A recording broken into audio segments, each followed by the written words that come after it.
প্রিয় দর্শক, স্বাগতম আপনাদের। আজ আমরা এমন একটি বিষয় নিয়ে আলোচনা করব যা মানুষের জীবনের সবচেয়ে বড় অনুসন্ধান, শান্তি। পৃথিবীর প্রতিটি মানুষ সুখ চায়, আনন্দ চায়, কিন্তু অন্তরের সত্যিকারের শান্তি খুব কম মানুষই খুঁজে পায়। কেউ অর্থে শান্তি খোঁজে, কেউ সম্পর্কে, কেউ খ্যাতিতে, আবার কেউ ক্ষমতার মধ্যে। কিন্তু এই সব কিছু পাবার পরও মানুষের মনে এক অদ্ভুত শূন্যতা ঠেকে যায়। আর সেই কারণেই হাজার হাজার বছর আগে ভাগবত গীতা আমাদের শিখিয়েছিল, সত্যিকারের শান্তি বাইরের জগতে নয়, মানুষের নিজের অন্তরের মধ্যেই লুকিয়ে আছে। গীতার মতে, যখন মানুষ নিজের মনকে নিয়ন্ত্রণ করতে শেখে, নিজের কামনা বাসনাকে জয় করতে পারে, তখনই সে প্রকৃত শান্তি লাভ করে। কারণ অশান্তির মূল কারণ হল মানুষের অতৃপ্ত ইচ্ছা। যত বেশি মানুষ চায়, তত বেশি তার মন অস্থির হয়ে ওঠে। আজ একটি জিনিস পেলেই কাল আরেকটি চাই। এই চাওয়ার শেষ নেই, আর এই অনন্ত চাওয়াই মানুষকে শান্তি থেকে দূরে সরিয়ে দেয়। শ্রীকৃষ্ণ অর্জুনকে বলেছিলেন, যে ব্যক্তি নিজের কর্ম করে কিন্তু ফলের প্রতি আসক্ত হয় না, সেই মানুষই শান্তি লাভ করে। কারণ ফলের চিন্তা মানুষকে ভয়, উদ্বেগ ও হতাশার মধ্যে ফেলে দেয়। আমরা যখন শুধু নিজের দায়িত্ব পালন করি এবং ফল ঈশ্বরের হাতে ছেড়ে দিই, তখন মনের ভিতর এক অদ্ভুত প্রশান্তি জন্ম নেয়।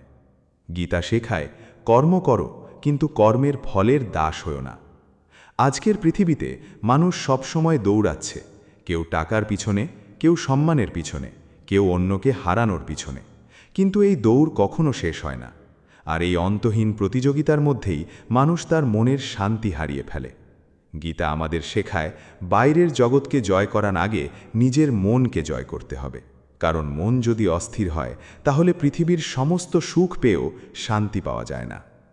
গীতায় আরও বলা হয়েছে, রাগ, ক্রোধ ও লোভ মানুষের সবচেয়ে বড় শত্রু। যখন মানুষের মনে রাগ জন্ম নেয়, তখন তার বিচার শক্তি নষ্ট হয়ে যায়। লোভ মানুষকে অন্ধ করে দেয়, আর অহংকার মানুষকে সত্য থেকে দূরে সরিয়ে দেয়। এই তিনটি জিনিস মানুষের অন্তরের শান্তিকে ধ্বংস করে দেয়।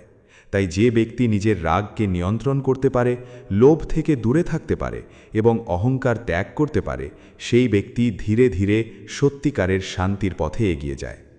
শান্তি মানে শুধু বাইরের নীরবতা নয়, সত্যিকারের শান্তি হল অন্তরের স্থিরতা।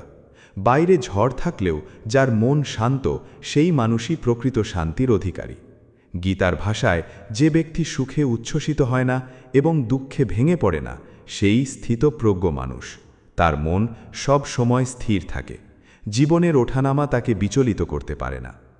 গীতা আমাদের আরও শেখায়, ঈশ্বরের প্রতি বিশ্বাস মানুষকে গভীর শান্তি দেয়। যখন মানুষ বুঝতে পারে যে এই পৃথিবীর সব কিছুই ক্ষণস্থায়ী, তখন সে ধীরে ধীরে মোহ থেকে মুক্ত হতে শুরু করে। অর্থ, সৌন্দর্য, খ্যাতি সব একদিন শেষ হয়ে যাবে, কিন্তু আত্মা চিরন্তন।